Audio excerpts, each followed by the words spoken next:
पाकिस्तान ने इंडिया को ऐसा सबक सिखाया है कि वो सदियों तक याद रखेगा। पाकिस्तान ने एक और इंडियन जहाज हाईजैक कर लिया था। और सबसे इंपॉर्टेंट, नरेंद्र मोदी जंग से क्यों भाग रहा है। लेकिन उससे पहले आप सब दोस्तों से रिक्वेस्ट है कि इस चैनल को सब्सक्राइब कर लें।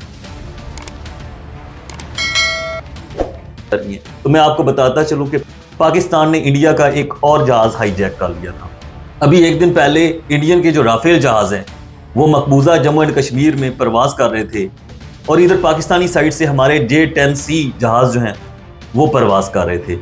अब जब J-10C या कोई भी एयरक्राफ्ट जो है ना वो प्रवास कर रहे होते हैं ना, तो उसकी सपोर्ट के लिए पाकिस्तान में C-130 जहाज जो है वो उसके कुछ डिस्टेंस के ऊपर वो चल रहा होता है।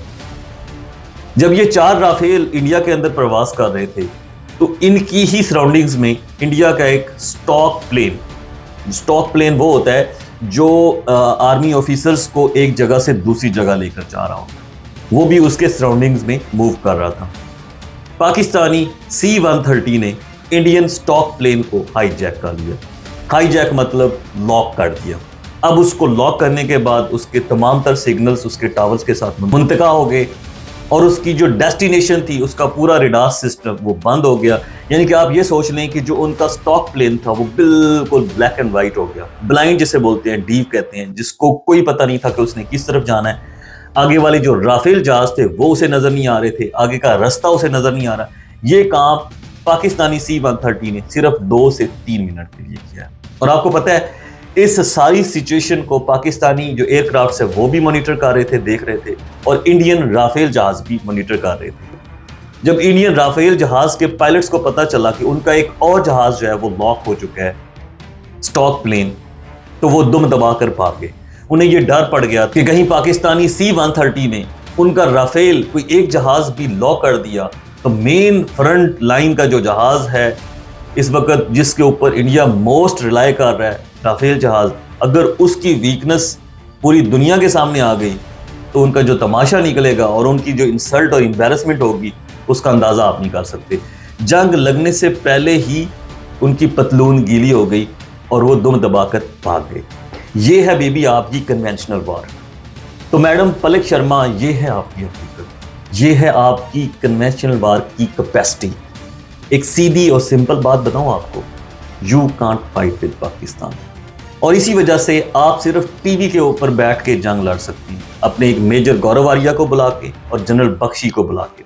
ये 2 बंदे बिठाएं टीवी के ऊपर और ये पाकिस्तान के खिलाफ जंग लड़ेंगे। वहां आपके अपने न्यूज़ चैनल हैं, आपके अपने एंकर बैठे हुए हैं और आपके अपने ही डिफेंस एनालिस्ट बैठे हुए हैं, मेजर गौरव आर्या और जनरल बख्शी।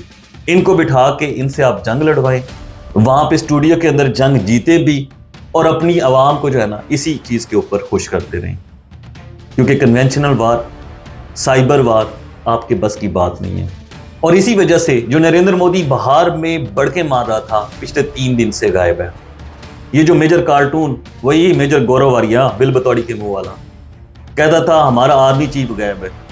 मेजर साहब, where is your prime minister from last 3 days? अरे अब तो उसके तलाशी गुमशुदा के इश्तिहार भी लग गए हैं।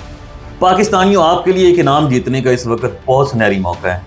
अगर आपको इंडिया का प्रधानमंत्री कहीं पर भी नजर आए ना, आपने फौरन, जो मैं ये नंबर शेयर कर रहा हूँ इसके ऊपर इतला देनी है। 1 करोड़ रुपए का इनाम इसके ऊपर है। इंडियन प्रधानमंत्री पिछले 3 दिन से लापता है और उसकी तलाशी गुमशुदा के इश्तिहार पूरे इंडिया में लग चुके हैं। अगर पाकिस्तानियों आप लोगों ने 1 करोड़ का इनाम जीतना है ना, तो जल्दी से नरेंद्र मोदी का कहीं भी सुराग मिलता है निकालें और ये जो गिवन नंबर है इसके ऊपर कॉल कर दें। जैसे ही आप कॉल करेंगे जो पहला इतला देने वाला बंदा होगा उसको 1 करोड़ रुपया इनाम मिलेगा। इंडिया जंग से क्यों भाग रहा है? इसकी 2 मेन रीजंस हैं।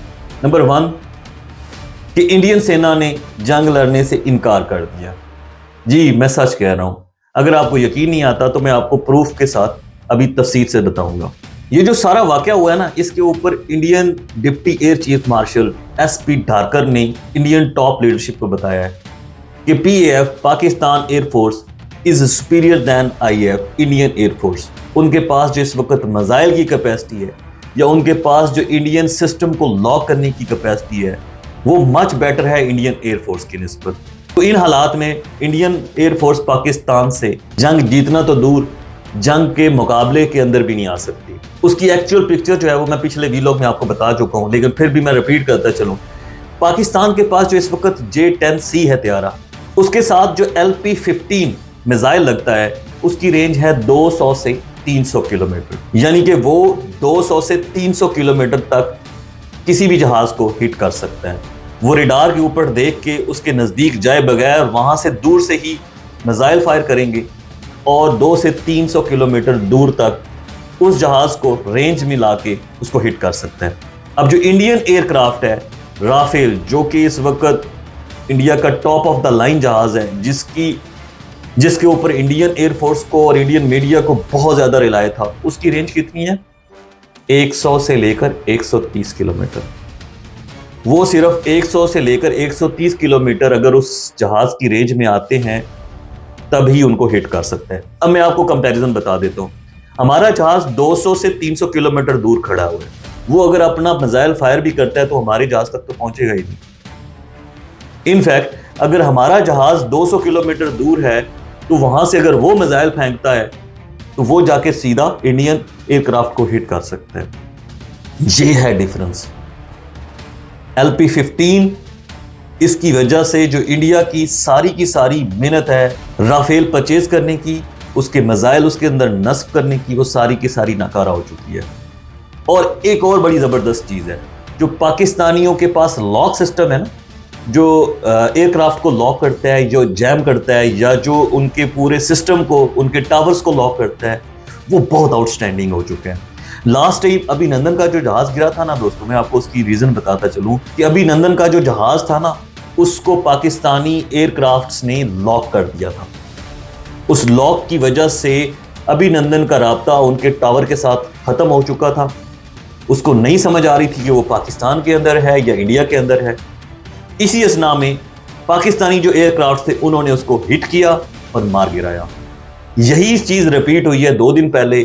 C-130 ने उनका एक स्टॉक प्लेन लॉक कर दिया, जिसकी वजह से राफेल को उनके पायलट्स लेकर भाग गए। अब ये सारी सिनेरियो और सारी बात SP धारकर ने अपनी टॉप लीडरशिप को बताई। उससे वो नाराज हो गए। उन्होंने कहा ये तो डीमोटिवेशन फैला रहा है पूरी इंडियन सेना में। उन्होंने उसको रिमूव कर दिया और उसकी जगह पे तिवारी नाम का एक दूसरा शख्स डिप्टी एयर चीफ मार्शल लगा दिया। अब ये सारी सूरत हाल है इंडियन सेना के अंदर। क्यों मैं कह रहा था पिछले वीलॉग के अंदर कि इंडियन सेना ने लड़ने से इनकार कर दिया।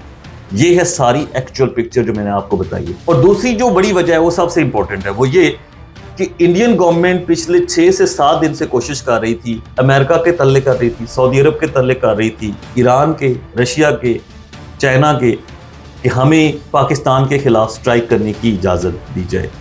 यानी कि वो एक अप्रूवल मांग रहे थे कि अगर हम पाकिस्तान के खिलाफ अटैक करते हैं तो आप लोग हमसे नाराज नहीं होंगे। इस सारे सिनेरियो में पाकिस्तान ने एक न्यूट्रल इन्वेस्टिगेशन करवाने की ऑफर की थी।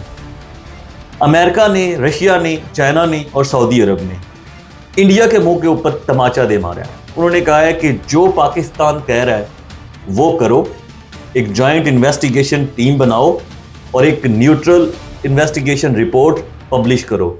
जिसकी वजह से मोदी जी की इतनी बेइज्जती हुई है कि अब वो मुंह छुपाते फिर रहे हैं और वो चुल्लू भर पानी ढूंढ रहे हैं जिसमें उन्होंने डूब कर मरना है। अभी तक उन्हें वो चुल्लू भर पानी मिला नहीं है, इसलिए वो पिछले 3 दिन से गायब हैं। अगर किसी के पास चुल्लू भर पानी हो तो वो मोदी जी मिले तो उन्हें पकड़ा दीजिएगा, जिसके अंदर उन्होंने नाक डबो के मरना है। वजह उसकी ये है कि पिछले 7 से 8 साल से इंडियन मीडिया, इंडियन गवर्नमेंट सिर्फ और सिर्फ यही राप लागते नजर आ रहे होते हैं कि हमने पाकिस्तान को आइसोलेट कर दिया, अमेरिका अब इंडिया का दोस्त है, रशिया भी इंडिया का दोस्त है, और सऊदी अरब से लेके और बाकी सारे ममालिक जो है वो, ईरान, सारे जो है वो इंडिया के दोस्त हैं, वो इंडिया को सपोर्ट करते हैं। जब इन सारे कंट्रीज ने पाकिस्तान की बात को सेकंड किया है तो इसका मतलब पता है क्या है? इसका मतलब ये है कि Indian total foreign policy fail हो चुकी है। जितना वो दुनिया को अपना दोस्त और ये वो सारी चीज़ें में हर सही गलत के अंदर के उनको वो सपोर्ट करेंगे ये समझ रहे थे, उन्होंने पाकिस्तान के पॉइंट ऑफ व्यू को सेकंड कर दिया। अब इस वजह से नरेंद्र मोदी की गवर्नमेंट घुटने टेकने पर मजबूर हो गई है। एक तो वो पाकिस्तान के खिलाफ जंग लड़ने की इस्तात नहीं रखते, और दूसरा, जिस दुनिया की उन्हें सपोर्ट की ज़रूरत थी, तल्ले डाल रहे थे, मिन्नतें कर रहे थे कि किसी ना किसी तरह हमें जो है ना थोड़ा सा वहाँ से अप्रूवल मिल जाए। और ये जो मेजर गौरव आर्या, जनरल बख्शी और इनके जो मीडिया के एंकर पर्सन हैं, ये सारे इस तरह से बिहेव कर रहे होते हैं। इंडिया एक बहुत ही खुद मुख्तार मुल्क है, इंडिया की 5th लार्जेस्ट इकोनॉमी है, इंडिया सुपर पावर बनने के ख्वाब देख रहा है, वीटो पावर लेना चाह रहा है यूनाइटेड नेशन के अंदर। तो फिर तल्ले किस चक्कर में कर रहे हो? क्यों अप्रूवल चाहिए तुम्हें चाइना से, रशिया से, अमेरिका से, सऊदी अरब से पाकिस्तान के ऊपर अटैक करने के? इतने तुम खुद मुख्तार हो तो जाके सीधा अटैक करो ना पाकिस्तान के ऊपर। क्यों अप्रूवल्स मांग रहे हो दूसरे मुल्कों से? तुम कल भी लल्ली थे, तुम आज भी लल्ली हो, तुम कल भी भिखारी थे, आज भी भिखारी हो और हमेशा भिखारी रहोगे। Thank you so much.